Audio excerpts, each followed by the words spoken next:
A big thank you to Squarespace for sponsoring this week's video.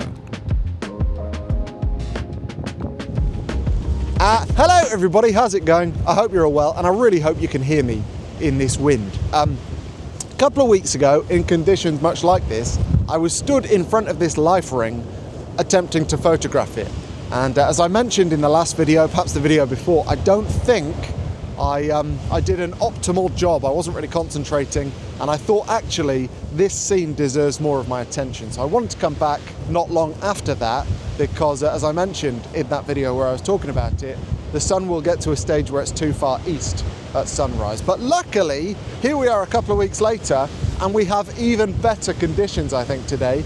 There's a bigger swell, there's a higher tide, there's more wind, and therefore there's more atmosphere in the air, more drama in the sea, and there's still a bank of clouds sat over the mountains that the sun is trying to pop up above at the moment. So all in all, I'm hopeful that I should be able to get a shot today, and I'll talk at some stage about why it is that I want a photograph of this life ring. Perhaps back at home when I can feel my fingers again. Okay, here we go. I think the light's coming out now.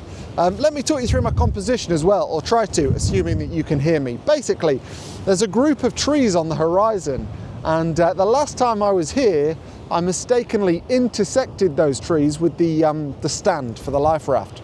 I don't want to do that again. Also, this stand, I would like to align with the sort of rule of thirds lines, which I don't typically use, but I think it works quite well here because I also want the farmhouses pretty much bang in the middle of my frame. So that dictates that I stand here. I also need to find a height with my camera that enables me to get low enough to have the life ring up above the horizon so that it stands out, but high enough that I can see some of the swell. Obviously, if I take the camera to the ground, you couldn't see any of the sea. And if I was stood, as I usually am, at head height shooting, for reasons that I've talked about before on the channel, then, well, the life ring will just intersect the horizon, won't look quite as clean. So that's my thinking at the moment, basically. I also want to shoot at a focal length, I mean, ideally 40mm, but a focal length that will get me some warmth from the sun on the right-hand side of the frame without any flaring.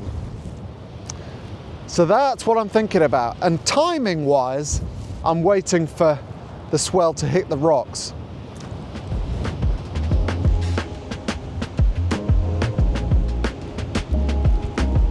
Okay, welcome back to what I was about to call civilization, but you may be able to hear a crying baby in the background, as is sometimes the case in my videos. Today, though, you might also get a screaming 4-year-old. The joys of school holidays. But I'm very happy to be sat in front of a contact sheet of sorts. Not really a contact sheet, obviously, but what Lightroom's print module calls a contact sheet. And there are 18 photos here, some of which I'd like to discuss. Not all of them, don't worry, but some of them. Before I do that, though, I'll talk briefly about why it is that I wanted to photograph this scene. I love, as many of you will know, photographing what would be pretty mundane, uninteresting objects if they were in isolation. Like if this life raft ring, whatever we're going to call it, was in like a white-walled room, I'd have no interest in photographing it. But in the context of this environment, I think it looks really interesting to my eyes. It's a beautiful scene, I think, but it's also really interesting to my brain. In the same way that when I'm in the polar regions, for instance, if I see a hut, again, I get very, very excited. Not because of the wood and the nails that make up the hut, but because of the environment that that hut sits within, the raw, hostile, jaw-dropping often environment that surrounds the hut. And I end up thinking, wow, if that hut could tell stories, what would it tell me? And it's much the same here. If this life raft ring, let's just call it a life ring, if it could tell stories, what would it say? And maybe it's quite morbid, actually, with a life raft, but stories all the same. So yeah, that's why I wanted to photograph this scene. A scene that I probably walked through for the first time 22 years ago, something like that, as a 14-year-old, I reckon. But yeah, it's not for reasons of sentimentality. It's because my eyes and my brain are interested by it. So yes, that's the why. Let's talk about the how. So 17 of these photos have something in common that the other photo doesn't, which is a really weird way of saying that for one of these photos I used a polarizer. Now I don't typically like to use polarizers, I don't really like the look, but I decided to because towards the end of my time being out shooting, the sun was at about 90 degrees to me, so I thought, well, I'll get the polarizer out, see what it looks like, and lo and behold, I don't really like the look, so I can disregard this photo. One of the reasons I don't really like polarizers, other than the look, is that, well, for the same reason I like to shoot at head height, as I have talked about before on this channel. Basically, I want my scenes to look as though you could have just sort of walked into them, just happened across them. That's why I like to shoot at head height, as I said. That's why I like to shoot at what we'd call sort of normal focal lengths. I want to show scenes in the way that you might reasonably expect to experience them yourself. And a polarizer just sort of distances the photo from reality. And given that I'm not shooting this scene at head height, for reasons I've already discussed, I didn't want another thing to separate the photo from reality. So that's why I don't like the polarized version, on top of the fact that I actually just don't like the effect. I don't like what it does to the sky. It looks very unrealistic. Not for me. Now, speaking of head height, this is just going to be a game of Guess Who, really, where I can just disregard lots of photos all in one go. I made a mistake of not separating the bottom of the life ring enough from the horizon on a number of these photos. That's really quite clumsy. I think it looks distracting, having basically the bottom of the life raft looking like it's kissing the horizon. I think the gap needs to be bigger than it is in lots of these photos. So lots of these photos need to go, which is a shame because the light was really, really nice at this point. Very, very clumsy on my part, so that's a shame. Now, another reason I can get rid of some of these photos is lens flare. Now, there are no massive flares in any of these photos, and flares can look really quite nice, I think, but it's another thing that distances the photo from reality. We don't see lens flares typically in our day-to-day lives with our eyes, and so there's no reason really for it to be there if what I'm wanting to do is replicate how the scene would have looked to your eyes. So yes, they've got to go too. Let's talk about aperture, because aperture I actually find really tricky with scenes like this. Now, lots of photographers, I think, would probably look at a scene like this and think, right, I'm just going to shoot it sharp front to back. So I'll use a tiny aperture to get everything in focus, or I'll focus stack, or I'll do both. And I don't want to do that, again, for reasons relating to reality. If you hold your finger out like this and concentrate on your finger, look at your finger, but also pay attention without looking at it to what the background looks like, you'll see that it doesn't look, for want of a better word, sharp or in focus. Similarly, if you hold your finger up, this time concentrate on the background, but notice what your finger looks like, it'll look blurry. Our eyes don't have sort of infinite depth of field. Now, trying to translate that premise into choosing an aperture for a scene like this is a challenge, I find. So if you look at the farmhouse in the middle of the shot in the background, essentially I want that to be recognisable, but I don't want it to be quite as sharp as the subject itself. I don't want it to distract from the subject itself. It needs to support, not distract. Similar story with the grass in the foreground. For me, if that's pin sharp, I think it'll distract from the subject itself rather than support the subject. Now, with a scene like this, there are further complications when trying to work out how sharp you want your background, because there is a lot of atmosphere in the air, and it's changing all the time based on the spray, size of the waves, the wind gusts that are coming through. That affects how much of the background you can see, how clear the background is. So that's a challenge as well. It's a moving target. Also, I've got to think about my medium.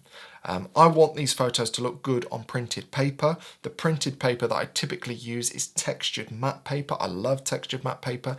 This for me is a new one. This is Photospeed Platinum Etching, and I absolutely adore it. So far I'm finding that the clarity it gives to files is amazing, but also it's got a way of softening out details that I really like too. But because it's new to me, it's hard to judge how something in the background is going to look if it's not pin sharp. So aperture, basically, when I was in the field, was a little bit up in the air. I was shooting on my Fuji GFX, a medium format camera, and I was shooting from memory between f10 and f13 typically, and I was moving my focus point around a little bit. But to be honest, there were lots and lots of variables.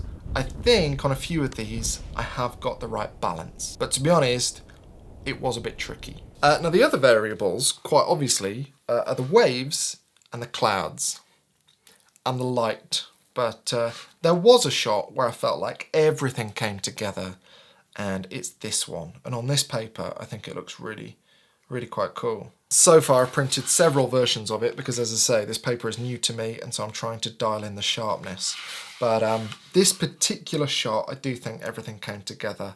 This wave on the right hand side I think balances the subject. The light is beautiful and you can just see really faintly the outline of the top of the mountains in the background as well. And also those trees I was talking about in the field, there's a church nestled in between them, which is really quite cool. I've never noticed that. Anyway, that's a long way of saying we got there in the end, and I'm delighted we did because, as I mentioned, this photo is not possible for the vast majority of the year. In, I think, 3 or 4 weeks' time, when I was looking at photo pills, if the sun was that high in 3 or 4 weeks' time, it would be much further to the east, to the point where with this composition, the sun would be in the frame, and therefore it wouldn't be shining on the life raft. And the scene might look beautiful, but it would be a very different photo. The life room would be more of like a silhouette, I think. Also, if you want stormy seas, then winter, midwinter, is obviously your best bet for that too.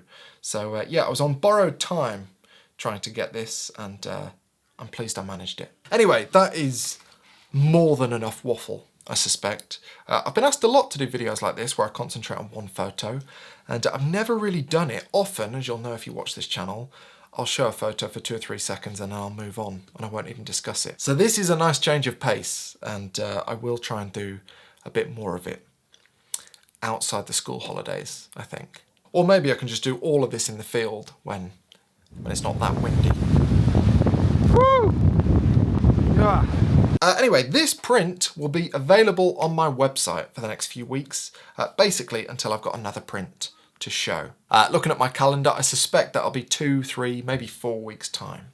So if you're interested in this photo as a print, it'll be on my website for, well, yeah, for the next few weeks. I used to do time-limited print sales, and I really enjoyed doing it, and it focused my mind, so I want to get back to doing that. I've not really done it since my book has been out. So, yeah, it'd be good to get back to that. But thank you for watching, and hopefully that was useful. Thank you also to the sponsor of this week's video, Squarespace. My website where I'll be selling this print is a Squarespace website, and I've been using Squarespace for, I think, 10 years now. And it's integral to my business. It's where I show my portfolio, it's where I sell workshops, it's where I sell my prints, my books, my presets, and there's some more stuff that I'm looking forward to adding to my website very, very soon. But if you're a photographer, and I think there's probably a good chance you are, and you're looking for somewhere to showcase your work online, I can't recommend Squarespace enough. You don't need to know a single line of code to make a beautiful looking website. It's super straightforward to use, and honestly, I couldn't run my business without it. So if you'd like to try out a Squarespace website, you can do so for free by going to squarespace.com. And after that, if you'd like to make a purchase, just go to squarespace.com/James to get 10% off your first purchase. And yeah, big thank you to Squarespace and to you for watching. I'll see you next time. Cheers. Right, I need to go and do some parenting, I think. Wish me luck.